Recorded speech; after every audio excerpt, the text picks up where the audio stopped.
Dean of the College of Communication and the Arts. And it's my honor to welcome you to the second event this year, our second year, sponsored by the Institute for Communication and Religion, housed in the College of Communication and the Arts. I just wanted to say that this institute was founded and funded by the Thrust Initiative from the Office of the Provost and housed in our college, the College of Communication and the Arts. And the Institute is an interdisciplinary effort between faculty and administration from the College of Communication and the Arts, from the Immaculate Conception Seminary School of Theology, from the Department of Religion and Catholic Studies program within the College of Arts and Sciences. And I think it's important just to give a little context and framework to how the Institute is functioning. The purpose and the contribution of the Institute is carrying forth in the spirit of Second Vatican Council's decree on the media of social communication, uncovering new avenues of communicating within society as a whole. And our mission is to enhance the universities and the colleges' sustained leadership in fostering open, clear communication between the church and the broader public, along with fostering the tradition of ongoing commitment to ecumenical and interreligious dialogue. And some of the intentions of the Institute are to enter into our country's public dialogue and debate, to promote scholarly inquiry, to engage the colleges and the university's students throughout all their major programs, to encourage other academic disciplines within the university as integral partners. I'm delighted to have this program today. I want to give a special thanks to the steering committee that created this and brought this all together, to the director of the Institute, Dr. Radwin, for his arrangement and work on bringing this together. And our program today, I truly believe, is a wonderful conglomeration and convergence and example of our Institute's mission and the Institute's intentions. So I'm delighted to have our guest today, who I'm very grateful is here, and I welcome all of you. Thank you for coming and enjoy the program. I give you Dr. Radwin, the director of the Institute for Communication and Religion. Okay, thank you, Dean Yates. I'm going to give just a brief introduction to our program for today. So the title of our event is Religious Harmony, Community, Communication, and Collaboration. And Dean Yates thanks the steering committee, and especially Dr. Mirzaku, who came up with community, communication, and collaboration. So our mission, as Dean Yates told you, is tied to Vatican Council II, and our inspiration document is Nostra Aetate. And so to start our mission statement, at the top of our mission document, is a quote from section 2. Through dialogue and collaboration with the followers of other religions, carried out with prudence and love, and in witness to the Christian faith and life, we recognize, preserve, and promote the good things, spiritual and moral, as well as the socio-cultural values found among these people. And so today's event is a great opportunity to do just that. We've got 4 things going on. There it is. For our opening, I'll introduce Dr. Thurmond, and she will introduce 5 musical performers, one from each of the traditions in Nostra Aetate. So Hinduism will be first, followed by Buddhism, and then Islam, Judaism, and Christianity. After those 5 opening prayers, we'll hear from our guest, Swami Sarvapriyananda, the minister for the New York Vedanta Society. Next, we'll hear from our own Rabbi Brill from the Department of Religion here at Seton Hall, and he will offer his talk as a reflection. And then we'll finish up with some question and answers and some offer of gratitude. So with that said, I will turn it over to Dr. Thurmond. Dr. Thurmond has a really beautiful bio to introduce her. She says, music has long been recognized as a universal language.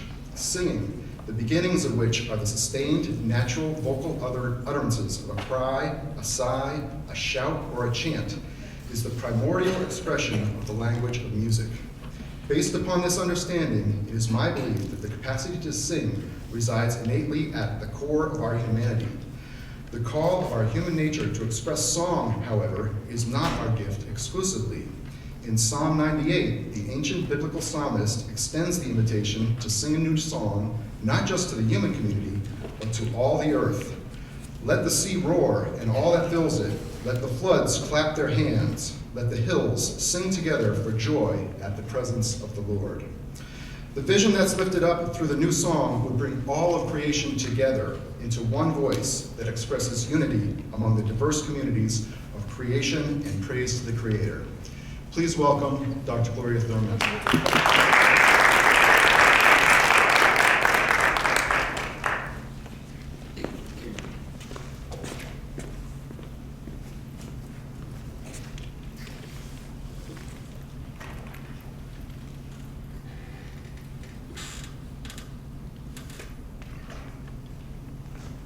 Good morning, and may I also extend a welcome to you to this, I'm sure, one of the first of its kind programs at Seton Hall University, but certainly, hopefully, it will not be the last. I too would like to begin with a quote from Nostra Aetate. In our time, when day by day mankind is being drawn closer together, and the ties between different peoples are becoming stronger, the Church examines more closely her relationship to non-Christian religions. In her task of promoting unity and love among men, indeed among nations, she considers above all this declaration what men have in common and what draws them in fellowship. That excerpt from Nostra Aetate, one of the first documents published by the Second Vatican Council, and required reading for our University Core 1 Journey of Transformation classes, speaks further of the ultimate mystery that embraces our entire existence, from which, as a human community, we take our origin and towards which we tend. That's in the first paragraph of Nostra Aetate. Experience has demonstrated that the devotional music of all religious communities provide a doorway through which adherents may encounter the universality of that ultimate mystery to which the document alludes. By experiencing the various devotional music of the global religious communities, namely those of Hinduism, Buddhism, Islam, Judaism, and Christianity, we encounter the cultural differences along with the historical factors that shape the religious expression. But we also encounter the similarities that reflect our need for a unified community, our search for truth, and our longing for a relationship with the transcendent. The global perspective of historians of religions today is that religion is much more than stated doctrine and belief, since it is woven throughout the fabric of all cultures and societies. Accordingly, religious music often unveils the core or mystery of a faith tradition in ways that elude theology, philosophy, linguistics, historiography, literary criticism, or even the social sciences. The implication is that the holy or the sacred, as a category of practical human experience, does not exist in a vacuum, nor solely in the intellect or merely in silence, but as consistently bound up with the vocal and musical expression.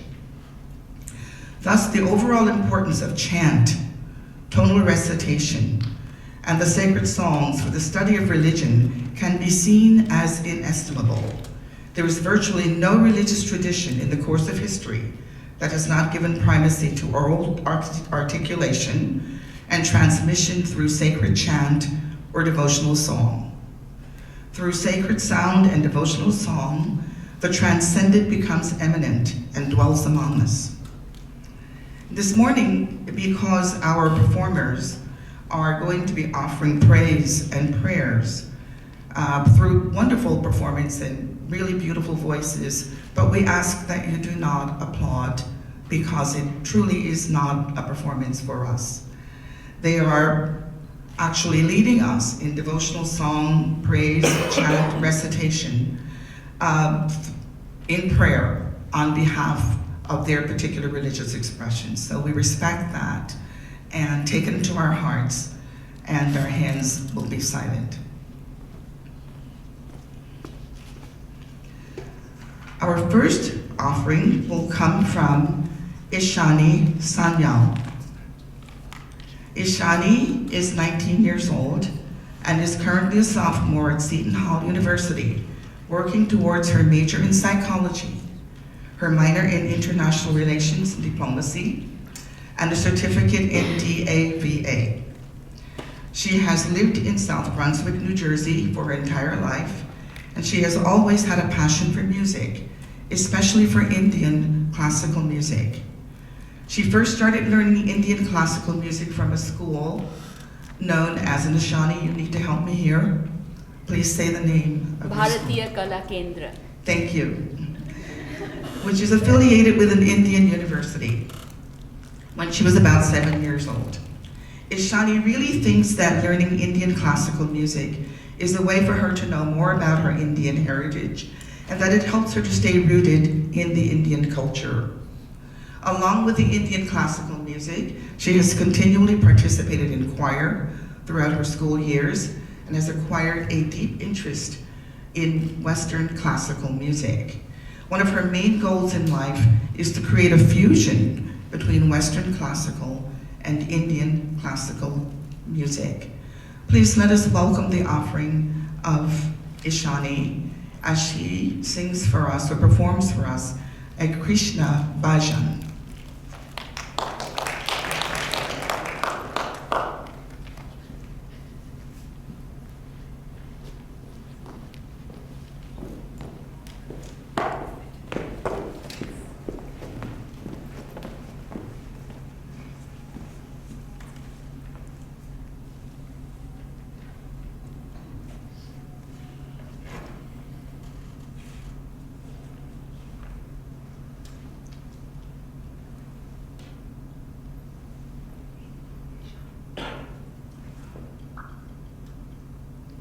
It's in the back. Oh my God.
Na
Katitata shomita Shudghantika Katitata shomita Nupura Shabda Erasa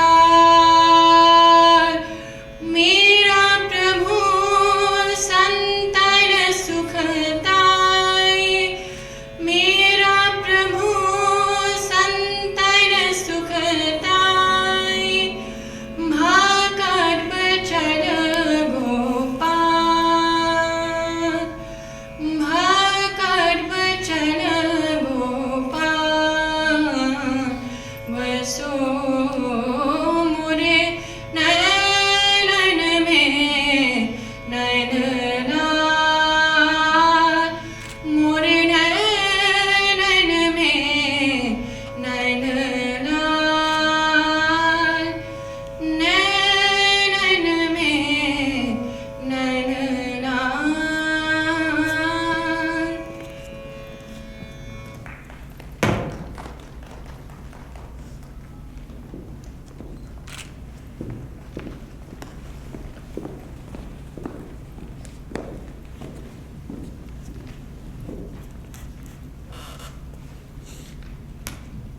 Thank you, Ashani. Carmen Yap is graduating in fall 2019 with a BA in Finance and a minor in Asian Studies. She is the founder of the Seton Hall Financial Planning Association, the Media Production Chair of the Student Advisory Board, and is part of the Seton Hall Servant Leadership Program. She recently facilitated sections on diversity and inclusion to freshmen, helping them to understand the importance of engaging in different perspectives and hearing each other's stories. Leading us in the Buddhist devotional chant, Heart Sutra, is Carmen Yap. Please welcome her.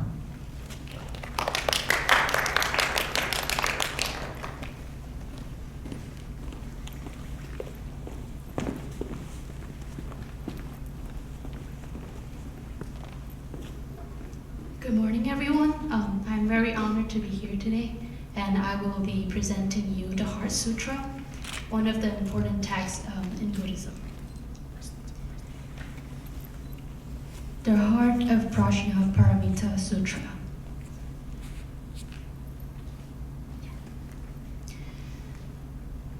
When Avalokiteshvara Bodhisattva was practicing the profound Prajna Paramita, he illuminated the 5 skandhas and saw that they are all empty, and he crossed beyond all suffering and difficulty. Shariputra, form does not differ from emptiness.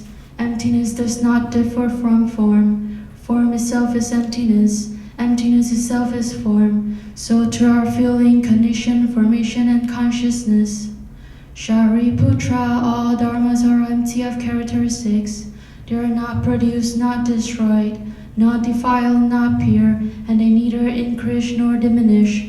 Therefore, in emptiness there is no form, feeling, condition, formation, or consciousness, no eyes, ears, nose, tongue, body, or mind, no sights, sounds, smells, tastes, objects of touch, or dharmas, no field of the eyes up to and including no field of mind consciousness, and no ignorance or ending of ignorance, up to and including no old age and death, or ending of old age and death.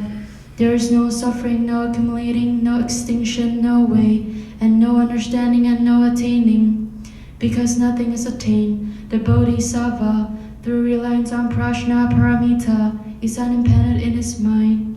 Because there is no impediment, he is not afraid, and he leaves distorted dream thinking far behind, ultimately Nirvana. All Buddhas of the 3 periods of time attain Arya Samya Samya Sambuddhi through reliance on Prajna Paramita. Therefore know that Prajna Paramita is a great spiritual mantra, a great bright mantra, a supreme mantra, an unequal mantra. It can remove all suffering, it is genuine and not false. That is why the mantra of Prajna Paramita was spoken, recited like this: Gate Gate Paragate Parasam Gate Bodhisattva. Thank you.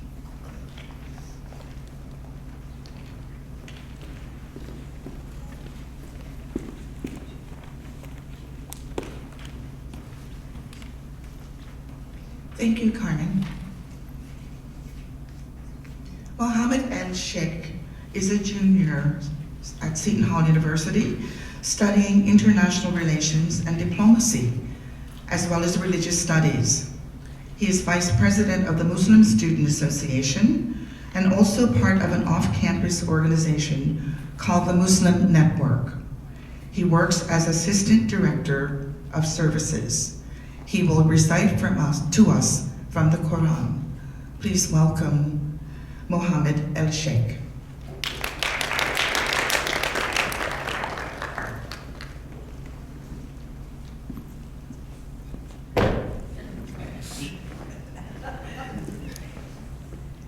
Hello everyone. I'm very honored to be reciting Quran at this event. And first I'll recite to you Quran from the opening verse of the Quran, Surah Al-Fatiha. Press the down button on the computer.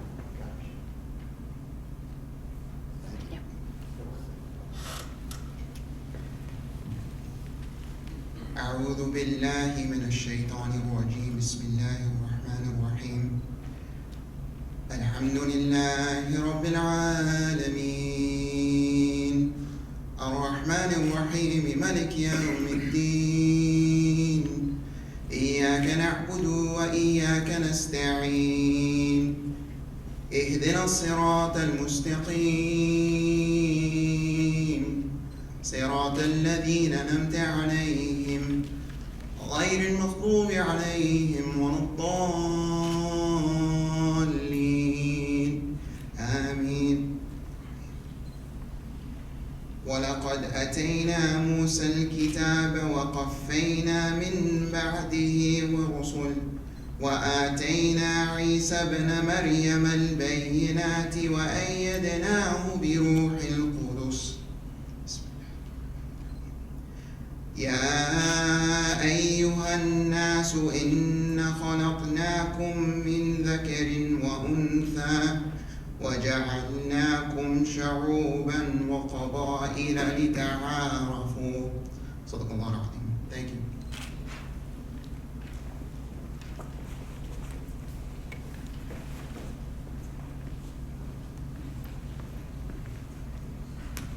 Thank you, Mohammed. Dr. Angela Weisel and Freddie Brooks are celebrating 30 years of friendship in 2019. In addition, Dr. Weisel is professor and chair of the English department at Seton Hall, and Freddie Brooks was an engineer with Bell Labs, Lucent Alcatel, Nokia for 38 years. She's also a singer in and a board member of the Zamir Chorale. This morning, Dr. Weisel and Mrs. Brooks are going to present to us Hebrew chant. Please welcome them.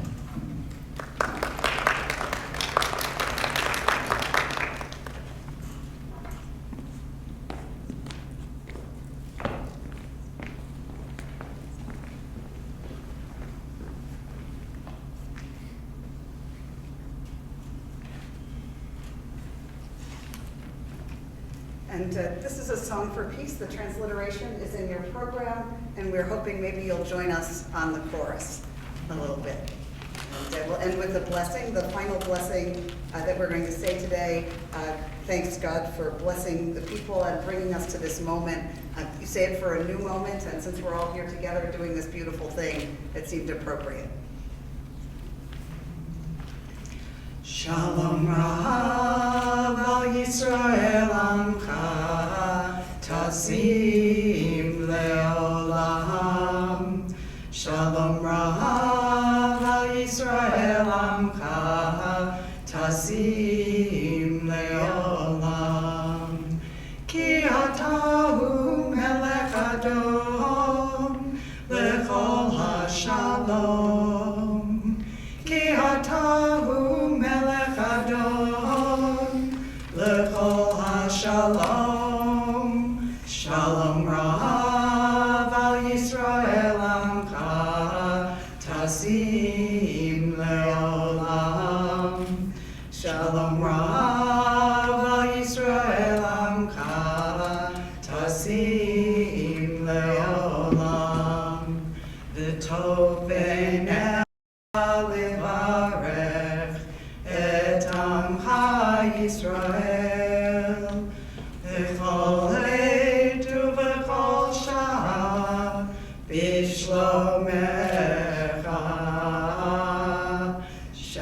Rahav al Yisrael Amcha Tasim Leolam.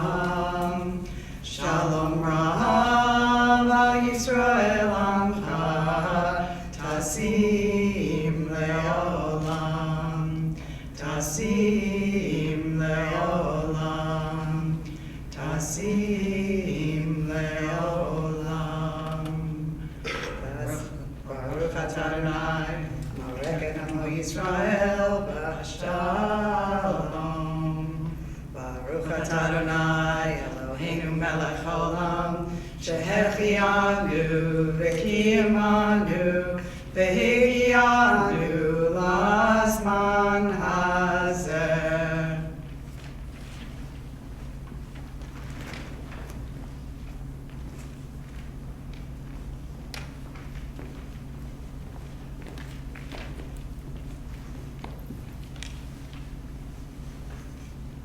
Thank you, Dr. Wiesel and Ms. Brooks. Thank you. Lastly, but never least, Josette Diaz is a junior social and behavioral science major with a concentration in allied health. As a singer-songwriter, Josette became well known for extraordinary accomplishments on NBC's The Voice, where as a high school student, she dove into the often misunderstood world of television production. Working with highly respected artists such as Joan Jett, Tim McGraw, Faith Hill, and her coach Miley Cyrus further underlined the importance of music in this young artist's life. She has performed on stages such as the Apollo Theater, Billboard, The Bitter End, the Metropolitan Club, Symphony Space, Sidewalk, and many more. Please welcome Josette Diaz as she she will sing for us, but leading us in prayer through a beautiful Christian devotional song.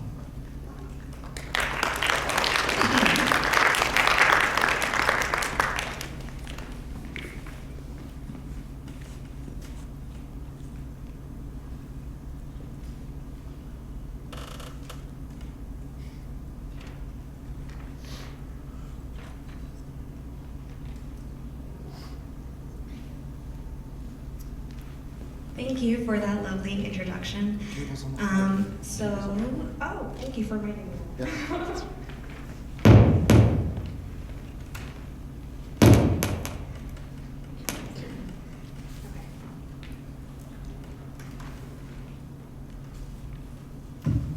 Perfect. So I will be singing a contemporary Christian song. It's called In Christ Alone.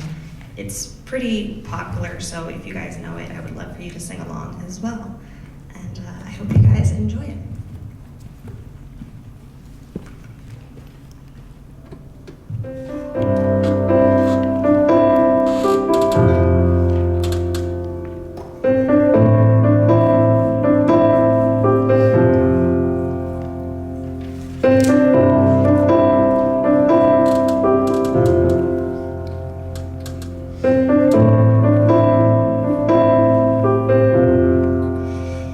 Christ alone, my hope is found. He is my light, my strength, my song. This cornerstone, this solid ground, firm through the fiery drought and storm. What heights of love, what depths of peace. When fears are still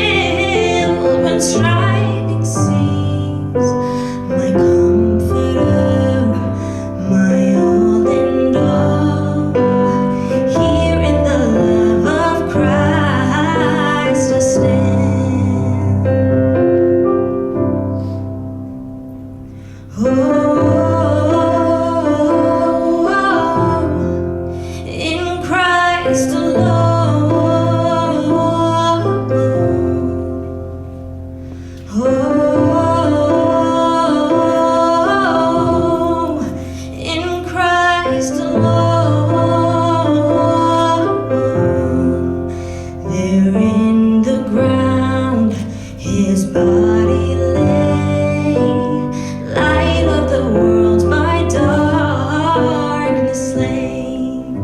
And as he stands in victory, sin curse has let his grip on me. And as he stands in victory, sin's curse has lost his grip on me. For I am his and he is mine, bought with the precious love of Christ.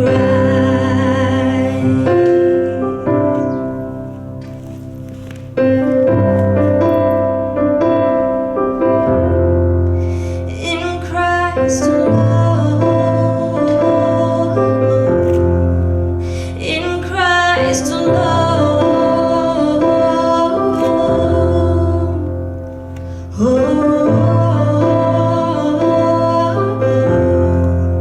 no guilt in life, no fear of death. This is the power of Christ in me.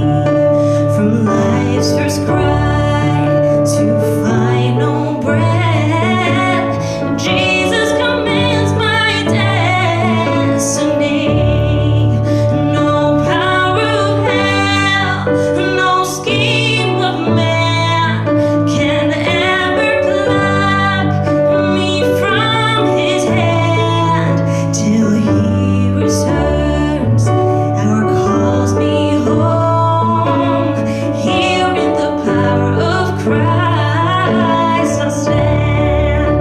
No power of hell, no scheme of man can ever pluck me from his hand till he returns or calls me home. Here in the power of Christ I stand.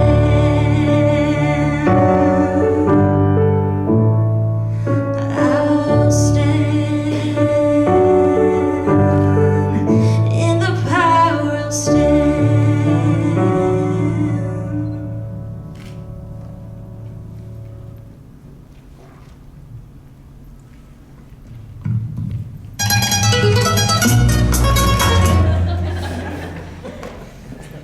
I'm Dominican, so that's what that was.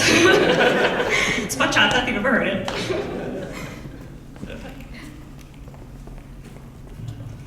Thank you very much, Gisette. And I want to thank all of our performers this morning for allowing our faces to be kissed by God and for allowing us to kiss God through the devotionals. At this particular point, I would like to turn the program over to Dr. Rodman. Thank you, Dr. Thurman. Can we please applaud for all of them we're going to play?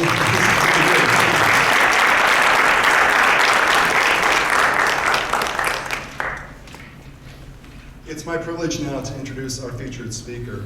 I first met Swami Sarvapriyananda when Professor Amar invited me to present at the Academy of Management out in California in 2016.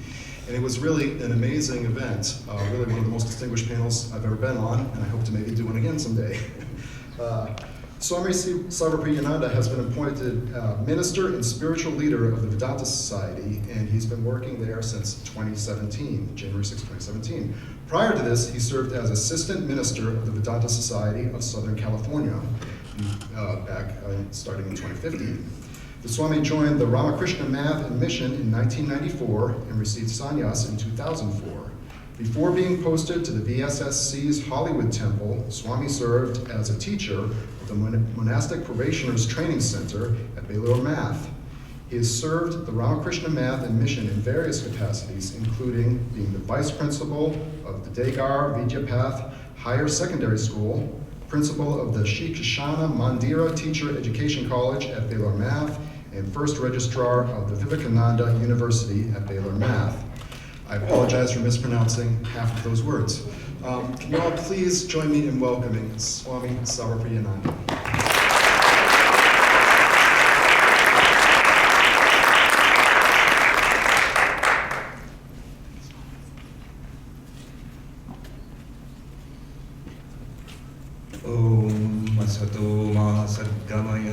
Tamaso ma jyotirgamaya mrityurma amritam gamaya. Om Shanti Shanti Shanti.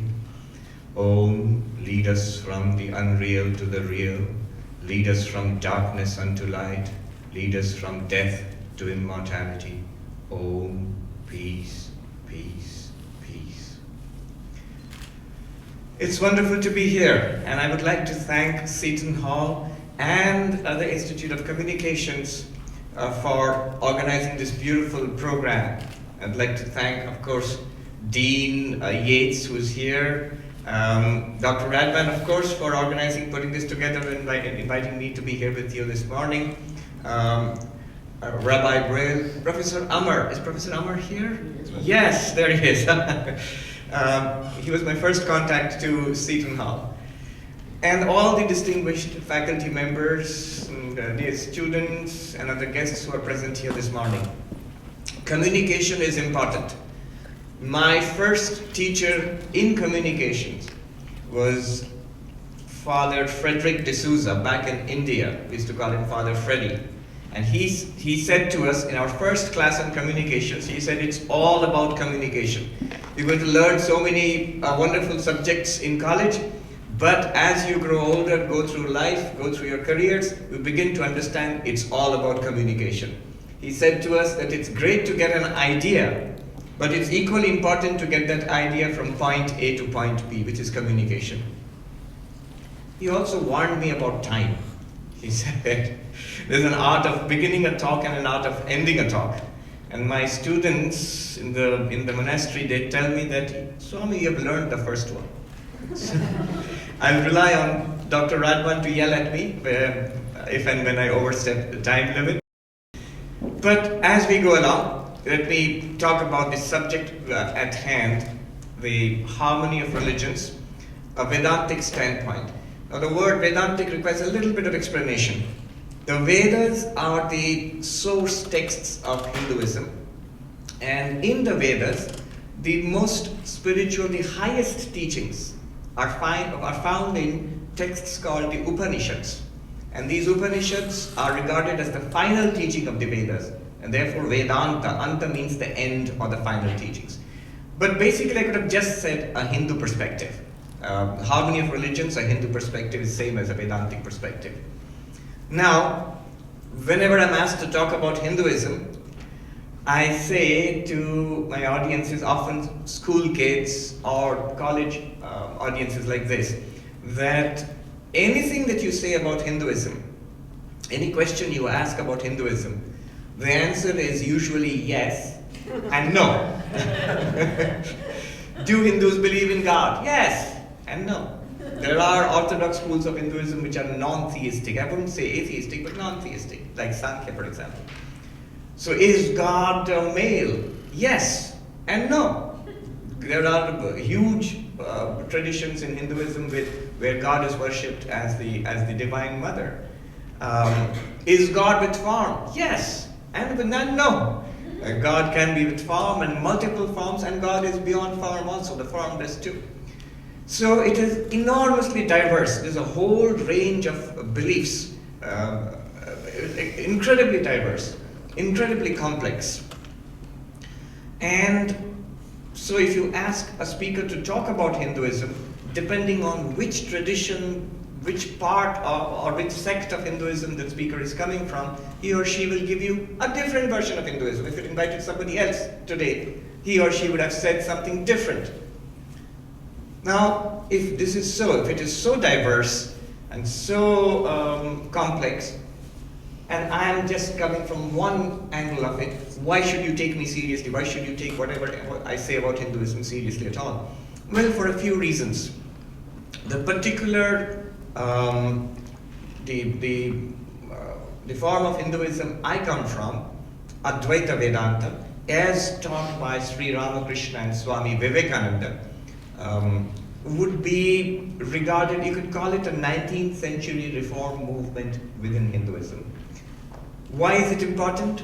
Well, because it's not just another sect of Hinduism, it became very influential within India today.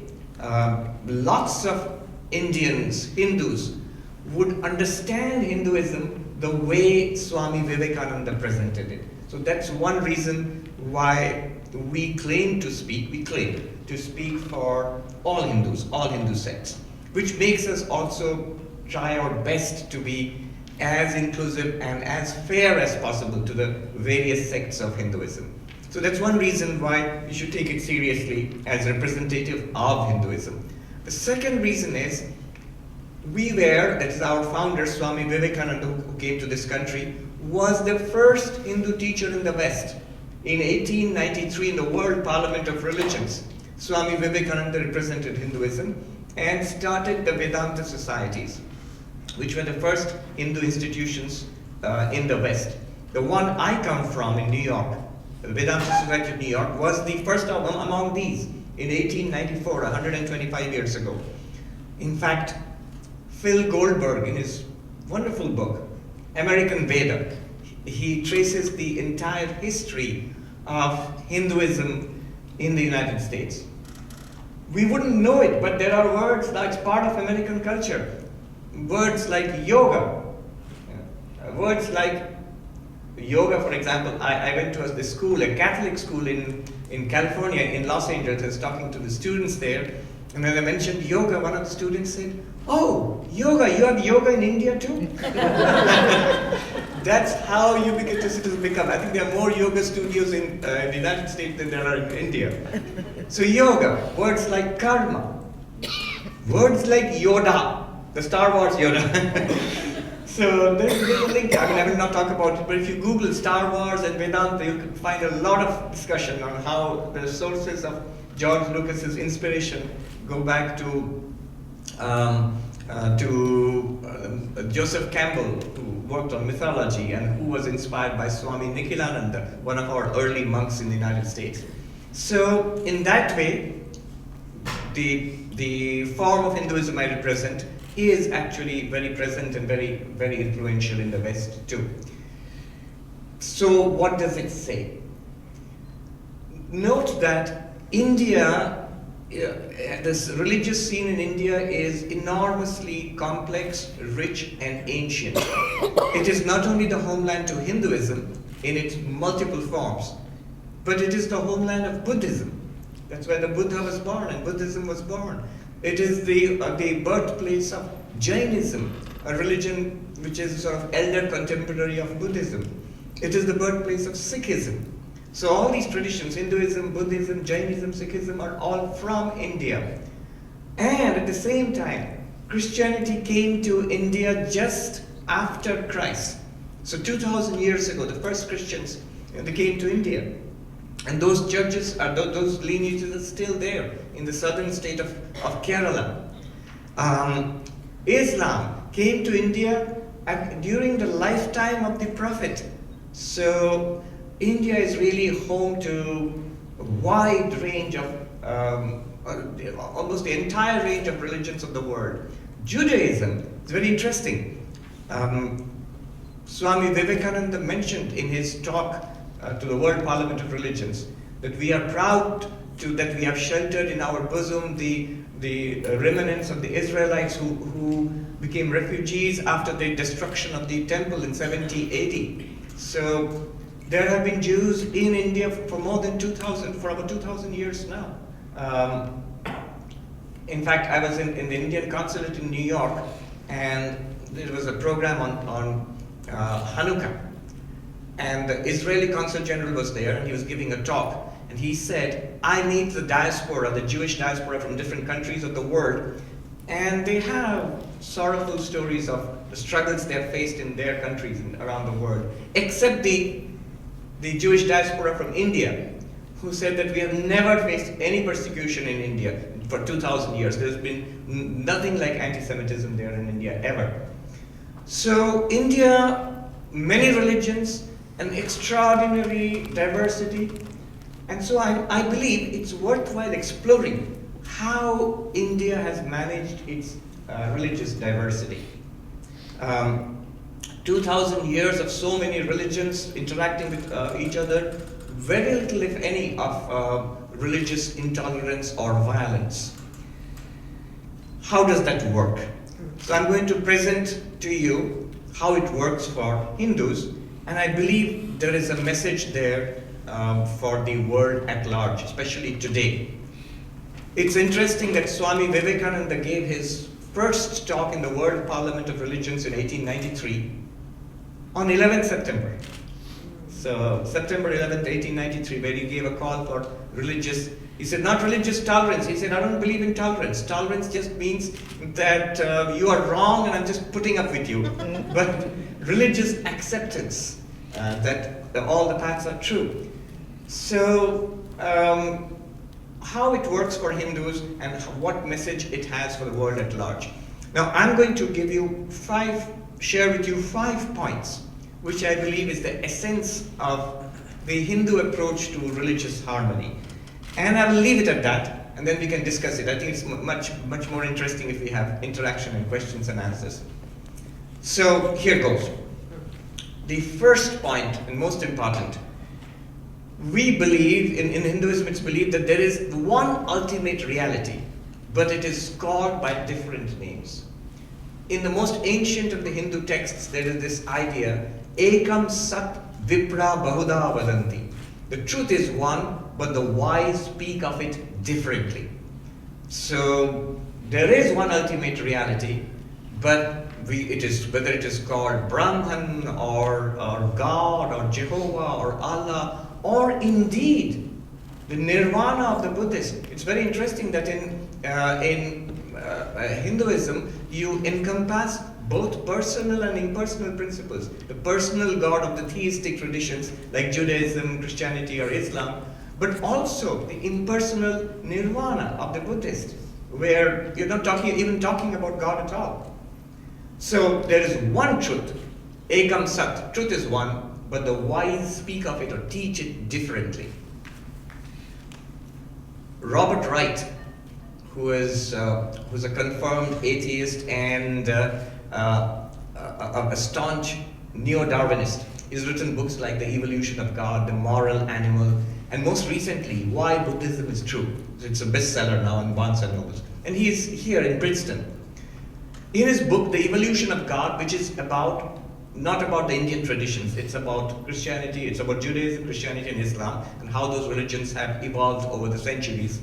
Towards the end of that book, he mentions Hinduism just once at the end of the book. He says, how has India managed its enormous religious diversity? And he mentions this doctrine, the truth is one, but the wise speak of it differently. And he says, I think the prospects for peace among the great religious traditions of the world will lie in adopting some version of this teaching. So here it is, that there is one reality, and for a Hindu at least, when I speak of Brahman, the ultimate reality, when the Jew speaks of Jehovah, or of the Muslim of Allah, or Christianity of our Father in heaven, or even something impersonal like Nirvana, to me, they are all different aspects of one infinite reality. So this is point number 1. This is the basis of harmony of religions. Point number 2. The purpose of religion, the purpose of human life, in fact, is realization of God. So this is a very important point. What is the point of religions? In fact, the word religion has no direct equivalent in Sanskrit or in Indian languages. The closest we get is a word like dharma. But dharma is a much wider term. Dharma literally means that which holds us together, that which gives an entity its integrity. So substances have properties of dharma. The human beings have dharma. Each of us has his or her own dharma. So dharma is a wider term, but that's the term used in India for religion. Closer term might be sampradaya, which means a religious community or a religious lineage. So the purpose of these religious communities or lineages is God realization, is enlightenment. That is the goal of religion. Swami, that's the goal of human life. Swami Vivekananda put it so clearly. He said, the goal of life, the purpose of life, is to manifest the divinity already within us. You do it by work or worship, by meditation, or by love, or by one or more of all of these paths. and the goal is to be free. And then he says books, temples, doctrines, churches are secondary details.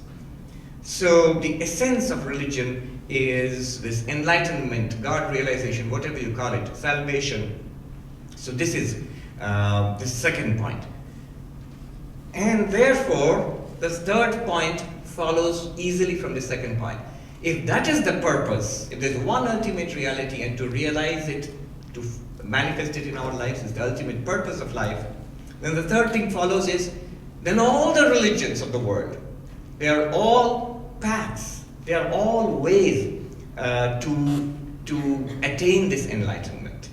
So they are all true. The different paths, the different paths within Hinduism, Christianity, Islam, Judaism, Buddhism, Jainism, Sikhism, they are all paths and they are all equally true. Now when I say equally, we have often been charged with this, you tend to reduce all religions to be, like you're saying they're all the same. We've never said they're all the same. We in fact, Sri Ramakrishna, they would say that they are all unique, they are all different, and they have to be.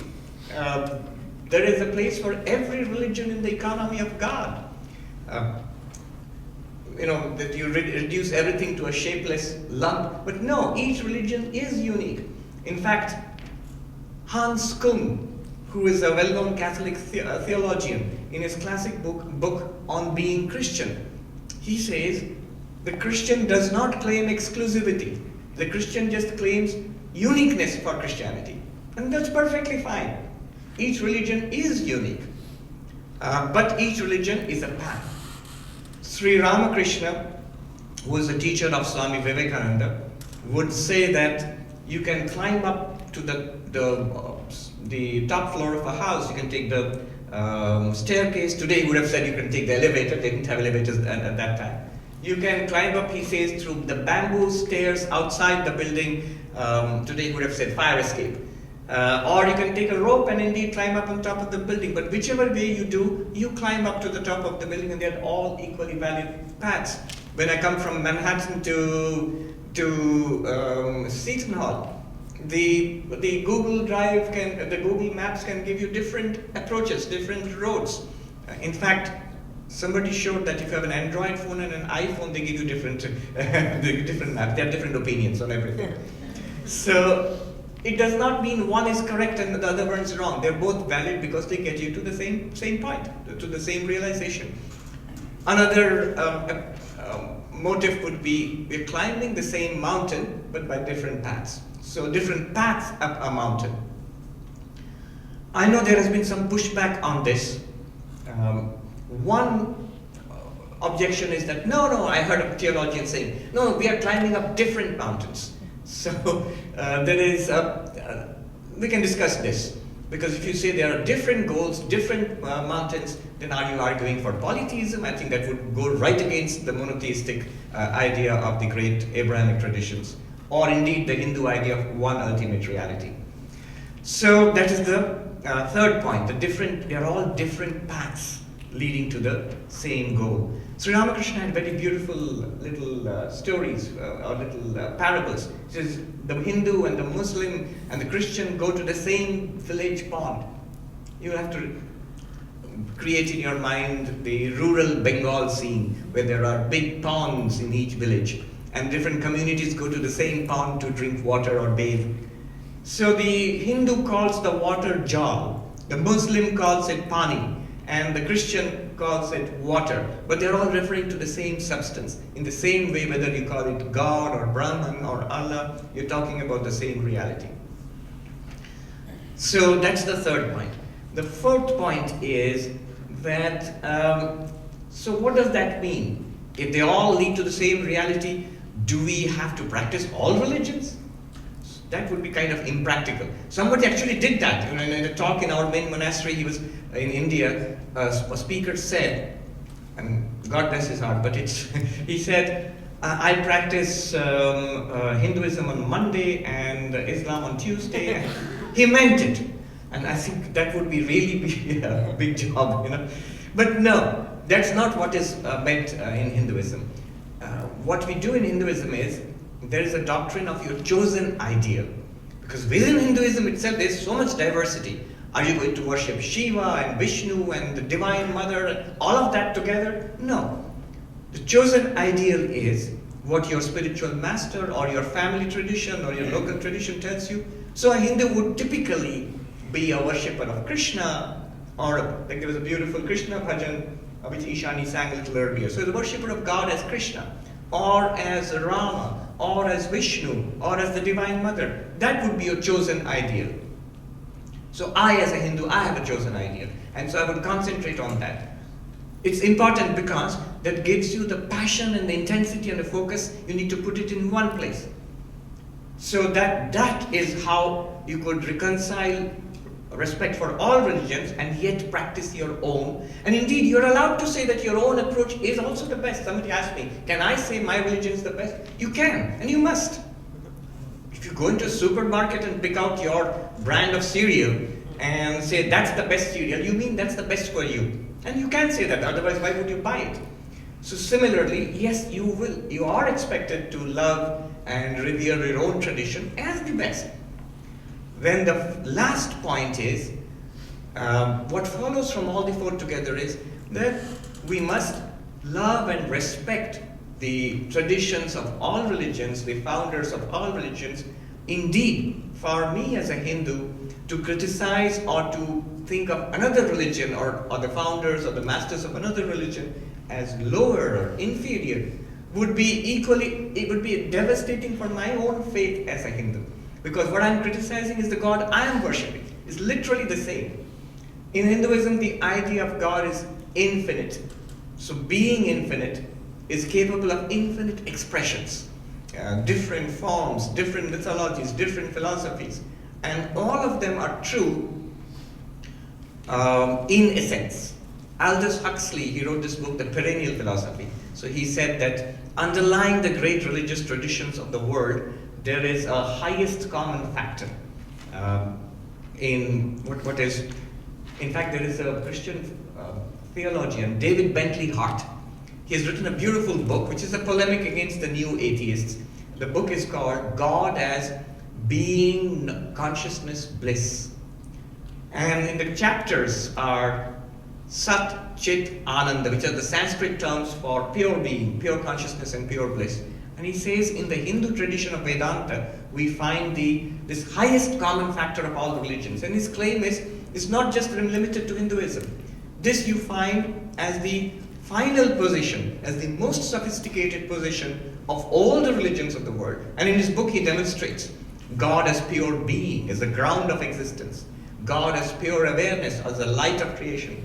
God as pure value, that means the ultimate purpose, meaning in life, as joy, as bliss, as peace. And so the harmony of religions, the different paths, they are all expressions of the infinitude of God. One thing Sri Ramakrishna, he was enormously accepting, but one thing he could not tolerate was anybody trying to put a limit to God. God is only this and nothing more. That he would find it intolerable. He said, who are you to set a limit to God? He was a Hindu, but everybody knows this story in India, that he practiced other religions too. He practiced Islam as a Muslim, not mixing and matching. When he practiced Islam, he removed all the pictures of Hindu gods and goddesses from his room. And he practiced Islam. He practiced Christianity. He would say, I want to know how the Englishmen worship God. At that time, the British were in Calcutta. So let me see, I want to see how the Englishmen worship God. One of our senior monks said about Sri Ramakrishna, he was a glutton for God. So he wanted to taste God in all these different ways. Doesn't mean that we have to, but it shows that from that perspective, they're all different aspects of one ultimate reality. I think I should stop here. Yes, thank you very much. Thank you. And I do hope you have some good questions coming up after the Rabbi's reflections. Yes. Thank you. Sure.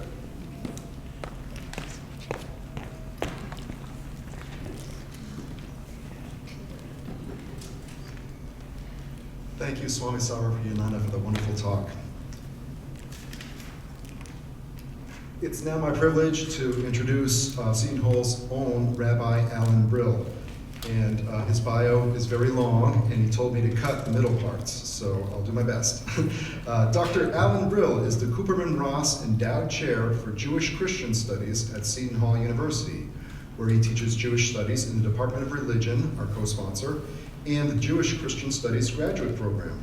He specializes in interfaith theology, Jewish mysticism, modern Jewish thought, and contemporary Jewish orthodoxy, and he offers courses in medieval and modern Jewish thought, Jewish mysticism, interfaith encounter, and Jewish theology. He's the author of several books, including Judaism and World Religion, Christianity, Islam, and Eastern Religions, Judaism and Other Religions, Models of Understanding, and Thinking God, the Mysticism of Rabbi Zadok of Lublin. Dr. Brill received his BA, MA, and ordination from Yeshiva University and his PhD from the Department of Theology at Fordham University. In 2014, Dr. Brill won a prestigious Fulbright Senior Scholar Award for research and teaching at Banaras Hindu University, Varanasi, Uttar Pradesh, in India. During his award, he taught 2 graduate level courses in India. Dr. Brill was also awarded a Dorset Visiting Fellowship for 2 extended stays at Yarnton Manor at Oxford University in the UK. Currently, Dr. Brill is working on a monograph comparing Judaism and Hinduism, tentatively titled A Rabbi on the Ganges, a Jewish-Hindu Encounter. Please join me in welcoming Rabbi Alan Brill.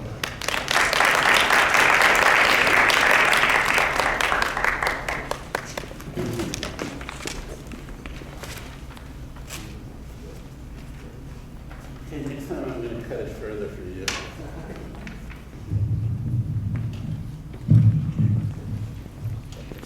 So, as mentioned, I actually taught in India, and I had a classroom of Buddhist and Hindu monks, basically, and for them to talk about Judaism was incredibly exotic.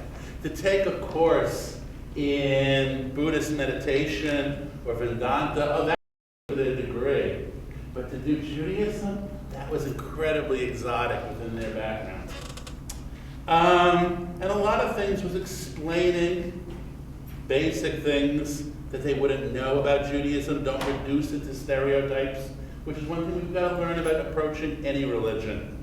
So I had to repeat multiple times things like, no, Judaism is not still giving the sacrifices of Leviticus. Here I do teach a course encountering other religions where I actually deal with many of these questions of one or many mountains. What does it mean to have commonality? What does it mean not to have commonality? But the one thing I will stress is if you're comparing, and since we had up many faiths here today, is always to compare like to like. Meaning all of our individual religions are quite diverse, with both rational and mystical, with philosophic and practical elements. So when you compare them, compare your similar like to like within your own faith. Because if somehow we have more differences, not just within Hinduism itself, but within any of our faiths, there's huge amounts of differences. And therefore all of our faiths have both open universal elements and exclusive elements. So much so that, for example, when Swami Vivekananda was in Chicago in the Midwest, it actually took a Rabbi Grossman of Detroit to actually defend him in the papers against all the attacks from American fundamentalists. I mean, each side has got a diversity. And therefore, I'm going to open up with a more similar side, some quotes from Kabbalah, Jewish mysticism, not to create false dichotomies, to open up. In the flow of the Holy Spirit, one feels the divine life force coursing the pathways of existence through all desires, all worlds, all thoughts, all nations, all creations. Another quote, when you train yourself to hear the voice of God in everything, you attain the quintessential of the human spirit. Usually the mind conceals the divine thoroughly by imagining that there is a separate mental power that constructs the mental images. But by training yourself to hear the voice of God in everything, the voice reveals itself to your mind as well. Then, right in the mind, you discover the revelations. But despite the similarities, Jewish thinkers tend to also say, don't forget the differences. Chief Rabbi of the United Kingdom, Chief Rabbi Jonathan Sacks, put out a book called The Dignity of Difference right after 9/11, that we've got to learn to work together, we've got to learn to have harmony, we've got to learn to not have extremists. But at the same time, he's writing, the radical transcendence of God in the Hebrew Bible means nothing more or less than there's a difference between God and religion. God is universal, religions are particular. Religion is a translation of God into a particular language, and thus into the life of a group, a nation, a community of faith. In the course of history, God has spoken to mankind in many languages, through Judaism to Jews, Christianity to Christians, Islam to Muslims. Only such a God is truly transcendental, God greater not only than the natural universe, but also than the spiritual universe articulated in any single faith. Any single language of human sensibility. How could a sacred text convey such an ideal? It would declare that God is God of all humanity, but no single faith is or should be the faith of all humanity. Only such a narrative would lead us to see the presence of God in people of other faiths. Only such a worldview can reconcile the particularity of cultures with the universality of the human condition. And then he goes on to explain why we should see things as different. And we have got to learn to see similarity and difference at the same time, to be able to oscillate, to go back and forth, but certainly to see the wisdom of other faiths, not to close ourselves off to it. And many thinkers say some of the best way to know the similarities is first look for the differences. I mean, that was a working principle of the sociologist Peter Berger. First look for the differences, and then you can go deal with the similarities. Learn what they're really about. In current thinking today, there's an approach called allophilia. It's actually going beyond just harmony and tolerance, but actually learning to like the other side. That unless you have some vested interest in actually liking the other side, of getting involved, of getting to know them, it doesn't actually change you as a person. Because just once again, because it may be required in middle school or college, doesn't mean it changes you if you don't actually feel a need. And now people are doing studies of how you actually have to have a comfort level with the other faith.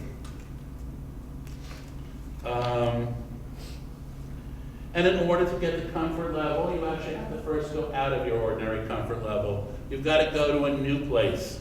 The Jewish thinker Emmanuel Levinas stresses the term hospitality, in which you've got to be open to new perspectives, leaving one's safe precinct, out of one's comfort zone, to actually meet people, engage them, talk with them, enter the realm. In our age of globalization, that becomes ever more part of our lives. Part of my own life is forgetting India for a moment. I'm off to Indonesia this summer to actually teach in Java for the summer, encountering a very different part of the world. But understanding takes the slow tasks of actually learning particular texts, doctrines, liturgies, moral precepts of the other side, not just this presentation. Go home, learn, read, study about the other side. Nothing is entirely dissimilar to where you are now in either small or major details, especially if you're learning not to compare your myth to their law or your mysticism to their rationalism. Compare like to like in each faith, myth to myth, law to law, mysticism to mysticism. And in some way think of all the religions as a pantry full of spices and ingredients. We can produce a Judaism that resonates with Hindu ideas, Buddhist ideas, Christian ideas, by combining the ingredients in your own faith in certain ways, in atypical proportions, but it lets you see and get close to the other side. And I'm going to close again with another quote from the Kabbalah to give you a sense of like to like, if I'm going to talk anything.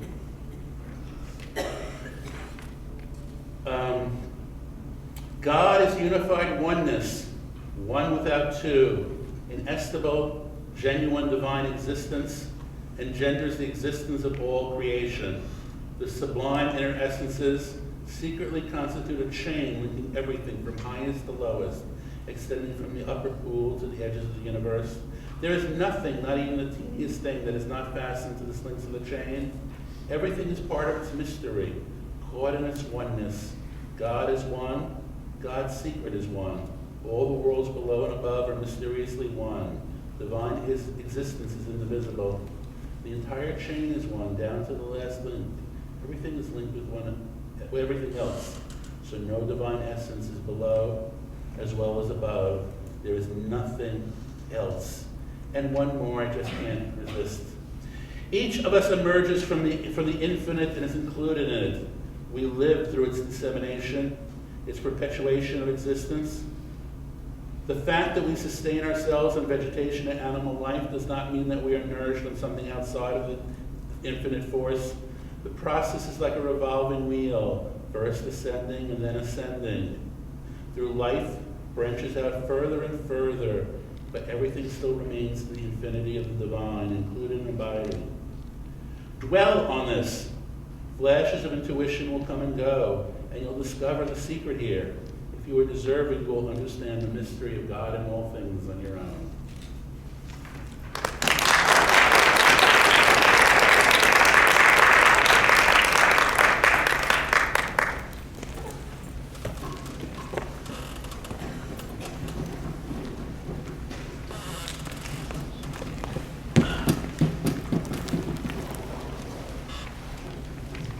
I see some students departing. That's very understandable. Our class time is 11 to 12:15. For all of you who can stick around, please join us for some question and answer session. We especially heard Rabbi Brill's closing theme on mystery, and so mystery tends to raise questions. And then also, for many of us, we're learning about Hinduism, so I hope we have some good questions about Hinduism for Swami Sarvapriyananda. And so I guess to handle this, I don't know, you can't see each other there. Maybe I can ask the two featured speakers to come down, and then we could survey the audience for who has questions to ask. Nick, who has a question? Am I audible if I stand up and speak? Yes. Okay, all right. I can hear you. Thank you. So, I'm interested in the question of multiple mountains versus one mountain. And both of you addressed this, and I'm curious about, Rabbi Brill, you focus specifically on Jewish mysticism and Kabbalah, and Swami Priyananda, you focus on mysticism as well, I think, in talking specifically about, correct me if I'm wrong, Brahman Nirguna, is that correct? Nirguna Brahman, yes. Nirguna Brahman, yes. So, as we think about religious dialogue and interaction, Rabbi Brill makes a good point. Compare like to like. Compare mysticism to mysticism, law to law, myth to myth. And I wonder if, as we're trying, I hope, as a country, as a nation, as a world, to move towards some kind of ecumenical dialogue, we need to find out where those likes are. And I would like to know both of your opinions on, do you think mysticism is the core of religion, the essence of religion? Is that where the potential for real dialogue comes in? Because it seems like most religious traditions have some kind of notion of Advaita, Brahman, Nirguna, God without characteristics. Insert your label here. So I hope that question is clear. Right, you want first? Okay. I'm just the add-on. Yes, that's a very good question. I'll take the last one first. Is mysticism the core of religion? I would, if you pressed for a straight answer, I would say yes. Do you notice how I defined religion itself? That there is an ultimate reality, the goal of human life is to realize that reality. There itself you have mysticism. How do you realize that reality? It's by a mystical experience of that and living it. It's not just having strange experiences. So yes. The comparing like to like, I'm reminded of a senior monk who was very active in ecumenical circles, a monk of our order, who's American. And he told me something about ecumenical dialogue. He said to me, when you interact with people from other religions, listen to what they teach. They'll always have something wonderful to teach you. Don't listen to what they criticize, which is also a nice principle. But I really like that, comparing like to like. Would you? Okay, so in that sense, I would probably differ in the fact that I think you can compare, we don't do it, but you can compare canon law to Sharia, to Jewish halacha. You can do that easily. If you're doing philosophy, scholastic philosophy, you can compare the Indian Nyaya philosophy to Western scholasticism. I think it's really wide open so long as you're comparing like to like. I was just in Abu Dhabi as one of the precursor panels before the Pope Francis going to Abu Dhabi, and there the discussion was not comparing mysticism, but was comparing on one level human dignity. How do you now maintain rights for people? How do you work for equal rights for women? How do you defend children? And that was a very different sort than starting from a mystical place. If I could just add one thing here. Let me share something which I think most Indians, especially Hindus, would feel, which is not obvious to people from other traditions. We would question the whole point of this kind of an approach. You know why? That might sound shocking. I have a friend, a rabbi, Alon Goshen Gottstein. Yes. Elijah Institute. He emailed me about yesterday. Oh, yes. So he was the first rabbi I actually met who visited our monastery in India, near Belur Math, on the Ganga, near Calcutta, where Swami Vivekananda founded. And when we were walking down near the river, the Ganges, he said to me that you speak so much about the harmony of religions, but when we come close to India and to Hinduism, we don't find, where are the workshops, where are events like this? Where are the workshops? Where are the bodies of dialogue and the research papers being written? And the idea, the first time I heard about this, the trying to love or like the other, where are these things? We don't hear so much about that. And I said, you're right, because there is really no need for that in Hinduism. Because it's so deeply driven, not just into the scholars, but among the common masses of Hinduism for thousands of years down to the village level, that there are different religions or different forms of the same divine. So to tell, say, a simple Hindu villager, you have to love the God of the other. They'd be a little puzzled. I already do. What are you trying to tell me? The other is not so much an other for the Hindu. Because if it's the same reality, if it is one reality underlying everything, then obviously your Allah or your Jehovah or even the Buddhist Nirvana, even the Buddhist void, must be in some sense the God I am worshipping now. And so the Hindus have this huge appetite for everything religious. Any kind of religious teacher you will find finds an audience in India. I would comment on that. I'll just. So you find Hindus, for example, a Catholic church, and they're told that the Mass is only for Catholics. And the Hindus think there's a blessing coming up. Let me queue up, line up for the blessing. You can't do that. It's only for Catholics. But for the Hindu, it's God blessing us. So where is really the need for this? So that's the point I wanted to say. I mean, it's something very obvious for a Hindu. I mean, the Hindus present here would have really no objection to harmony of religions, to loving the other, to seeing. I have heard it so many times. Hindus going to Assisi or to Jerusalem and commenting on the spiritual atmosphere of the places. They find the same spiritual atmosphere in their own monasteries or temples too. Yeah. Okay, so the good thing you brought up Alon. I actually interviewed him I have a blog that deals with these things. So I've got an interview currently posted. You can find my name and blog on another part coming this week with Alon. But at the same time, we talk about the diversity of India. The modern universities, cities, Chennai, Delhi do have interfaith dialogues, not in the ashram monastic culture, but certainly in the university and the political culture, there are interfaith dialogues like this one that do go on in India. Yeah, and that's good.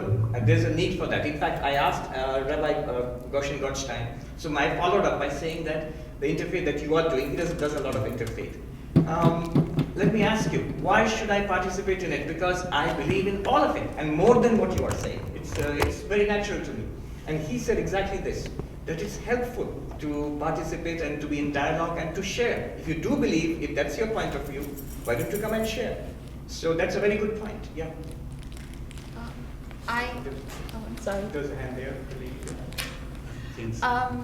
I had a comment both in support and a little pushback to what Swamiji is suggesting, because in certain ways, you know, when we look at the present day India, and you know, I have left that country for the last 36 years, so I am sometimes, you know, I don't recognize what, you know, the conversation, the current conversation on religion, on, you know, the way things have hardlined. Yeah. Let me put it this way.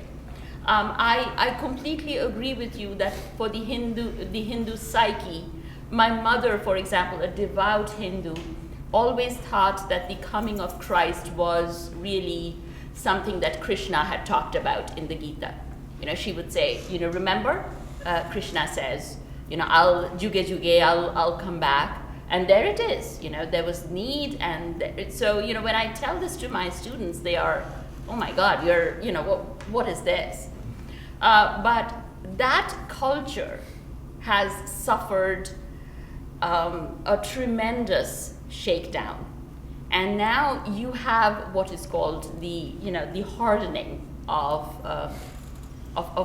you know, this is my position, this is what, you know, and I'll use the word Hindutva, right? My Hinduism. How do you perceive this? Is there a way in which we can step back to what it was like? Is there a way in which, you know, you see a path through this? And certainly mysticism still remains true, but what is happening currently is the whole ritualistic understanding. So cows versus, you know, cow sacrifice versus, you know, how Muslims are treating cows, and, you know, that whole conversation.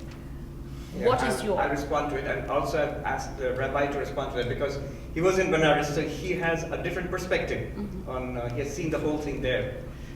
So I'll just respond to this quickly. You're right, there are changes there, but then this question has always also been there earlier. I remember a group of journalists who visited our main monastery, American journalists, there was CNN, they were traveling in different countries in Asia, and their purpose was very interesting. They were traveling to countries which have large Muslim populations, and how the Muslims have interacted with the local populations over the centuries. So this was after 9/11. So what is the story in India? And so one of the places they visited was our monastery. And I gave them the usual talk about harmony of religions, what I talked about. So one of the questions, remember they are actually the White House group of journalists. They traveled with the president in Air Force One.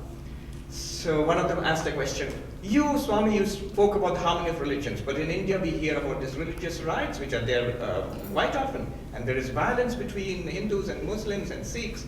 So what is this harmony you're talking about? I was a little irritated at that. And my answer was, in America, that was after 9/11.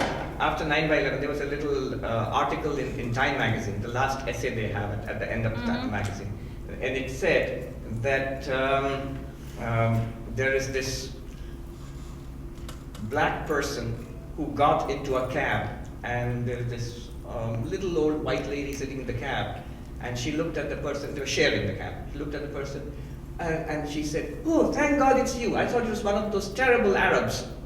And so I said, after one such incident, 9/11, look at the kind of reactions you have in the United States.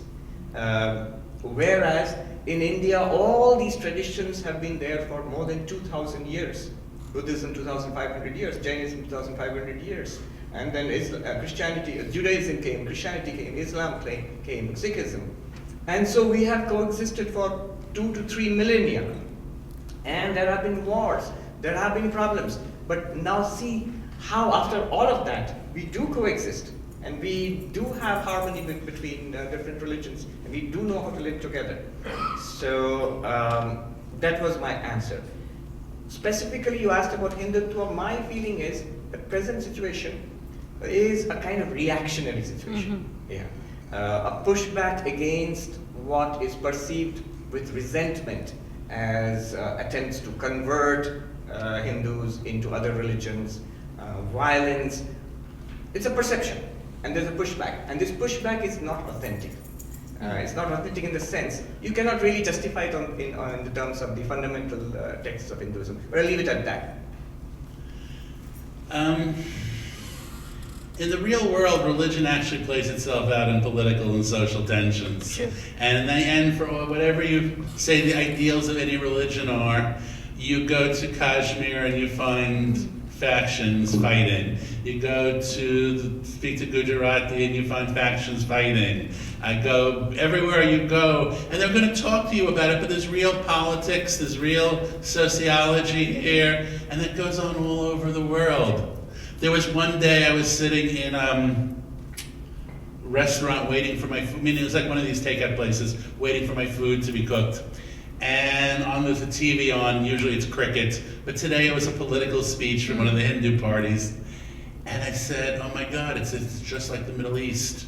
You could have translated this speech into anyone on the Arab or Israeli side.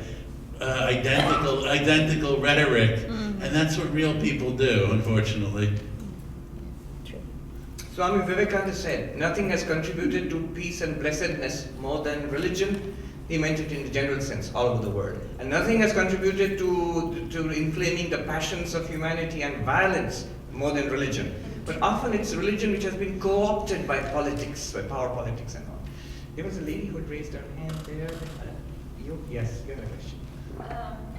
More like the deliberation that I'd love to hear your opinions on. But I think when thinking about religion today, as you were talking, Swami, I was reminded of this sociological concept of like the marketplace of ideas, right? So it fits, even your example was the cereal, like it fits into this kind of this American mindset where like all choices are equal and you just have a lot of choices. But I find that while that perspective is important, we also have, especially in the U.S. today, this kind of people sort of choosing specific opinions and then like standing by them and not really willing to accept the variety of opinions as to be able to accept the variety of opinions in a way that is constructive to a deeper dialogue. So I guess my question is, I know we've heard how this works on a religious mindset. How would you translate this to, other aspects of people's identities, like political mindsets, or any kind of a way in which people understand themselves? Does that make sense? Sorry. Yes, absolutely. Is this question to me? Yeah. Both. Okay. Yeah, sure. That's very good. Now, what I said might have been slightly misleading. Don't get the idea that for 5,000 years in India, people were going around with the idea that all religions are the same, all religions are real and true, and there's peace and love. No, not at all. In fact, the different religious traditions, what is called the sampradayas or the paramparas, the lineages, they had their points of view. Within Hinduism, we had different schools of Vedanta. I'm talking about Vedanta, but there are so many schools of Vedanta. There is the Advaita, non-dualist. There's a qualified monist. There is the dualistic schools of Vedanta, and multiple varieties of dualistic schools of Vedanta, all of which are still there in India, and they are different. In fact, you have manifestations of them here in the United States. You wouldn't recognize it, but say the Hare Krishnas, ISKCON, they are actually a genuine school of Vedanta called the Achintya Bheda Veda of Chaitanya Mahaprabhu and all. So, and all of these schools, they engaged in dialogue. not only within themselves, but with each other. So this is one thing I want to share with you, which is, I think, will be useful in the modern context here. So there was a tradition of dialogue, vada, debate in ancient India, where the scholars of the pandits, the scholars of different schools, holding very different points of views, different schools of Hinduism, Buddhism, and Jainism. These were parts of that ancient school and system of dialogue, debate.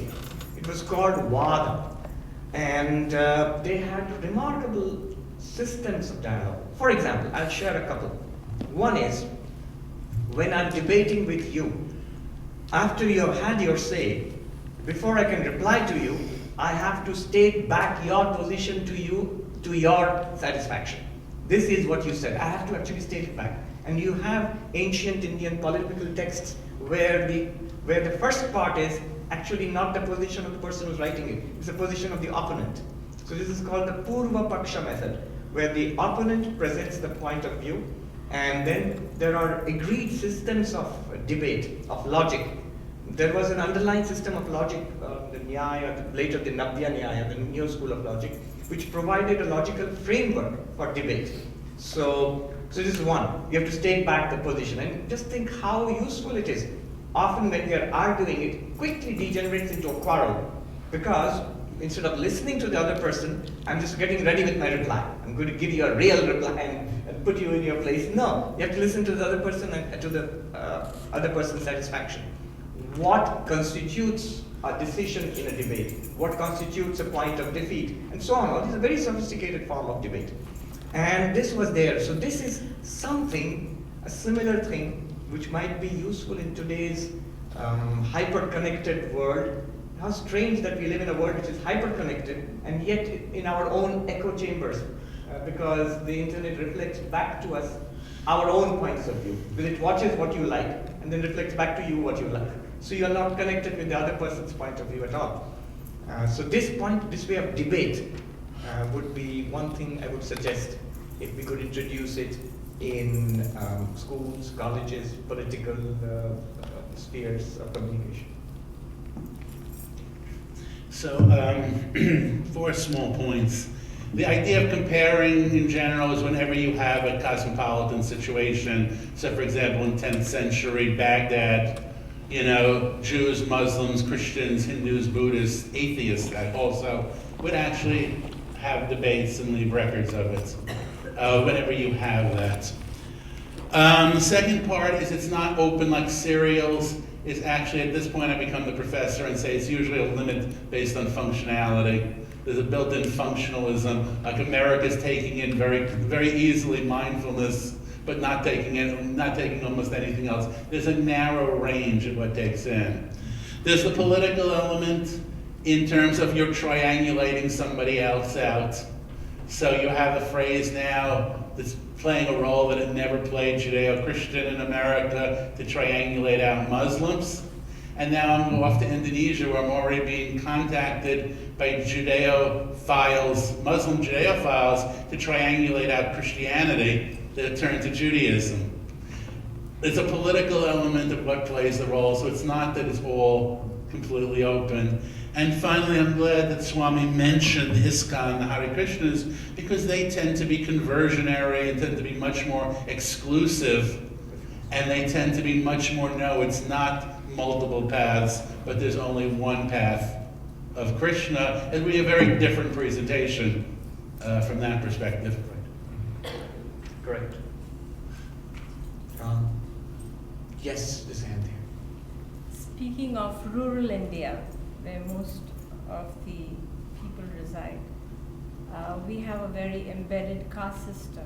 What is the Vedanta view of the caste system, the practice of the caste system in India? Okay, there's a question about the caste system. For those of you who are not familiar with India, for an Indian, the problems in American society seem a little strange at first. So racism, for example, based on color, that seems a little strange. Anti-Semitism seems a little strange to Indians. What exactly are they fighting about? They all look the same to us. But a similar problem, if you would look for in Indian society, what would be an equivalent problem? Would be the problem of caste, for example. So, originally the society was divided into 4 castes: the priestly caste, the Brahmins, the administrative warrior class, the Kshatriyas, the commercial class, the Vaishyas, and the laborers, the Shudras. And they were outcasts who were outside the pale of the caste system. And each of these was further subdivided into an enormously complex societal system. So you basically kept to your own caste, married within your own caste, and from a distance, Indian society looks very complex like modern American society, but there's a big difference. A writer said recently that Indian society was more like a mosaic, where you have different tiles, but each tile is different from the other. It's homogeneous within itself and demarcated from the other. It's not really a melting pot like America at least is supposed to be. So, yeah, and the caste system became a system of exploitation, power, of elitism. So with a few people at the top who had all the privileges and power and education and wealth, and lording it over millions of people of the other lower castes. And religious reformers have always struggled with this. You will find one thing that religious reformers throughout the ages in Hinduism have done, and Buddhism, Jainism, Sikhism. One common thing was pushback against the caste system, which has proved to be pretty resilient. What is Vedantic perspective? If you look at the core Vedantic idea, if it's one reality, all of us are one existence, consciousness, bliss. So therefore, caste cannot be ultimately real. And it is not, from the point of view of whether it is jnana, knowledge, or bhakti, or devotion. The teachers of devotion would say, from God's point of view, the castes it's not important. Whoever has devotion, that is important to God. From the knowledge point of view, you realize you are one reality far beyond any caste. Even some Shankaracharya says, najati, not caste, your existence, consciousness, bliss. Chidananda, Rupa, Shiva. So yes, that's the point. And religious reformers have been struggling against this very strongly, someone like Vivekananda, for example. And modern India, it's illegal to practice caste. So from the point of view of government jobs or in public life, there should be no discrimination on the basis of caste. I would say the last word here would be, the teachers, including Vivekananda, have said that caste is a social construct, came up because of some social necessity in the past, and as it's a corrupt system now, and when it becomes no longer necessary, it will drop off by its own accord. So, interestingly, Vivekananda and I also would not identify Vedanta with caste. I mean, I am perfectly all right with, and in fact, I would have Vedanta without caste. So, I am a Hindu who has no interest at all in caste. Yes.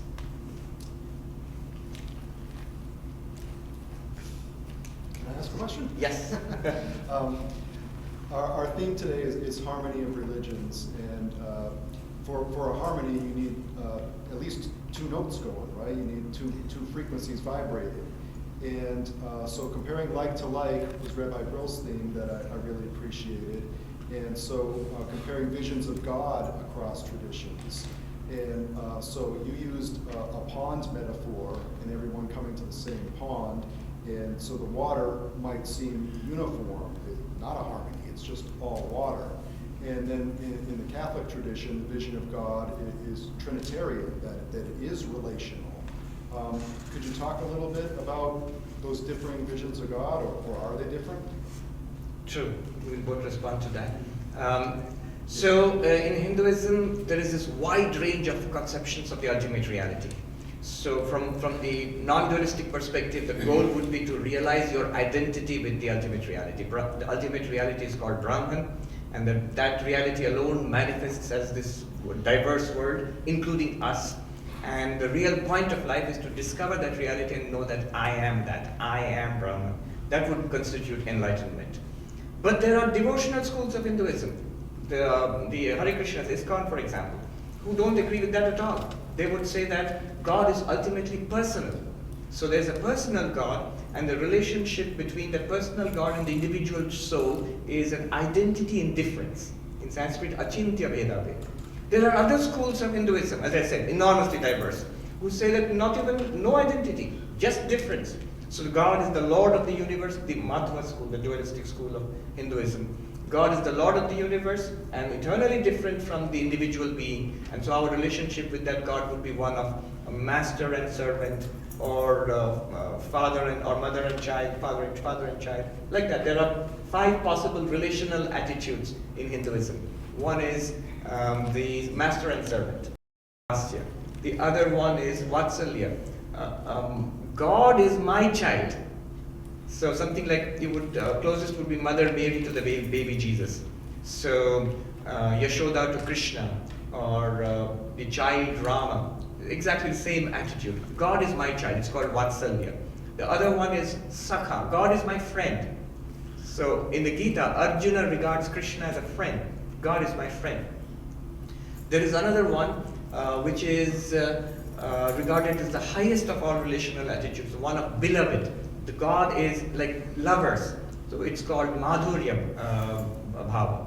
So like Krishna and the gopis, Krishna and Radha. And there's a 5th one which is more like the philosophical attitude. It's called the peaceful attitude, Shanta. So all relational attitudes are possible, and an identity is possible, and all kinds of mystical experiences. Sri Ramakrishna was a veritable cornucopia of mystical experiences. So relational, identity, peaceful, love. His fundamental attitude was God is my mother. So the Kali, the divine mother as Kali, is God, and I am the child of God. That was the relationship. And does that answer? That helps. So, for example, a relationship between the Christian and Christ. That would be a wonderful relation for a Hindu to explore. In fact, one of my favorite books is The Imitation of Christ. So that was one of Vivekananda's favorite books too. And a Hindu easily relates with that. You don't even have to replace Christ with Krishna. You can just take Christ as Christ also. Yeah. I don't know if I have much to add, but knowing that a lot of the metaphors that came up before are ones of mountain, different paths to the mountain. The drop in the pool or drop in the ocean is already an obliterating one, rather than being able to respect the divine within you. It is a different. There are texts that will talk about the musical instruments, either 2 strings in harmony, or are we talking the harmony of different instruments within one symphony? You have texts on both sides. And not in the Jewish side, but on the Catholic side right now is really, really struggling for the sense of what's the commonality, Holy Spirit, or wisdom, or covenant. And so there's lots of metaphors out there. I would recommend a book by a brilliant young scholar of our order, Ayan Maharaj. The name of the book is Infinite Paths to Infinite Reality. It's a translation of one of Sri Ramakrishna's sayings. Anantapat, Anantamat. Anantapat means infinite paths. Anantamat means infinite modes of approaching God. So infinite paths to infinite reality. Where it's a very serious academic work. It's published by Oxford University Press, and this monk was here recently. He gave a talk in Princeton. If you look it up, he talks about what is a very academic approach to the harmony of religions. Yes. Do we have any? I was wondering if there's a discussion of what's the purpose of life in Judaism. Yes, but it's not something I'm going to do on one foot. If you ask me, okay, I'll give you things to look at. But it's not a one-foot sort of answer.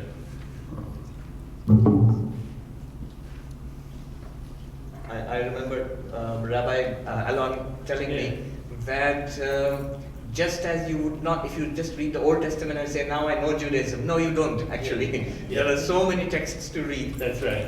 Like that, if you just go to the Vedas, you'd form an idea of Hinduism, which is something most modern Hindus wouldn't recognize. That's right. Yeah. That's right. So. Okay, we're coming up on our last 15 minutes, so I'm going to move us into the final gratitude phase. Please stay here. Okay. If you have your program, please look at the back page, and we'll start at the bottom. The Institute for Communication and Religion is still in its infancy or toddler years. We're in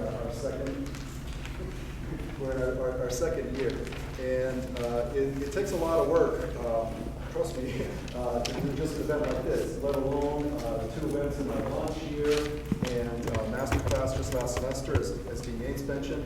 So we really have to thank the entire steering committee. We've got 10 people working hard.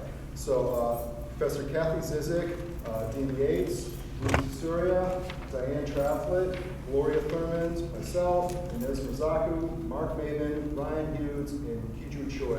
Could we please clap for the committee?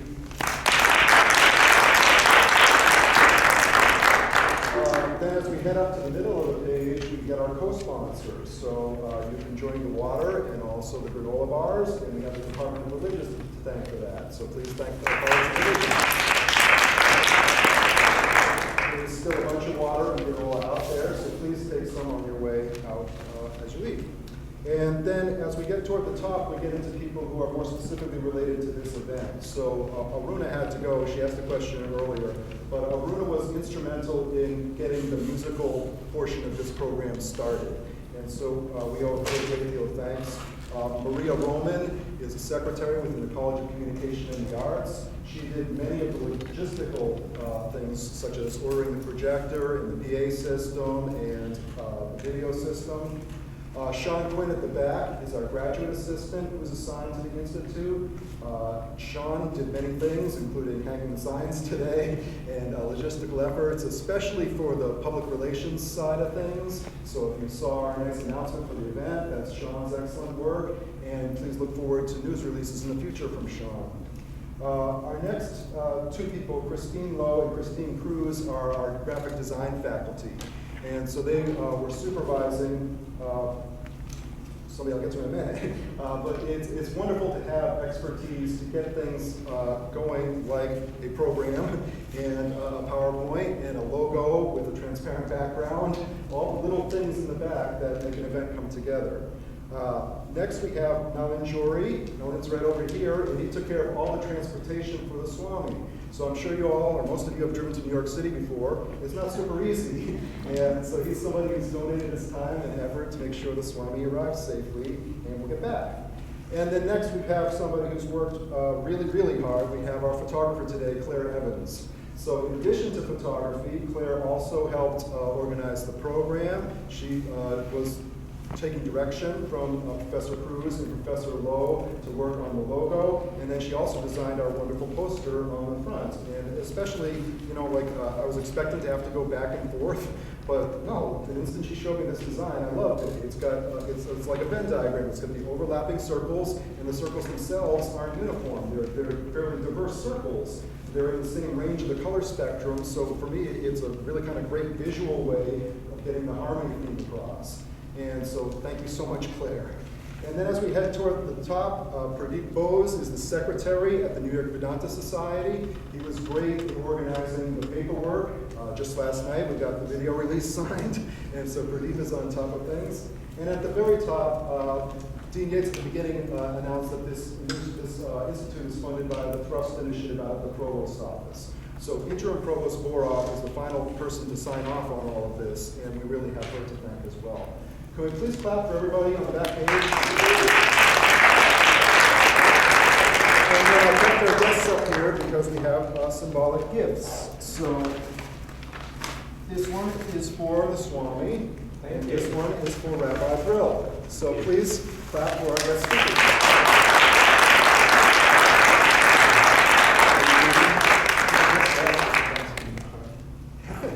Thank you all for coming to this wonderful event. They have cards, I have cards, and I can put you in touch with them afterwards. Have a great day. Have some water.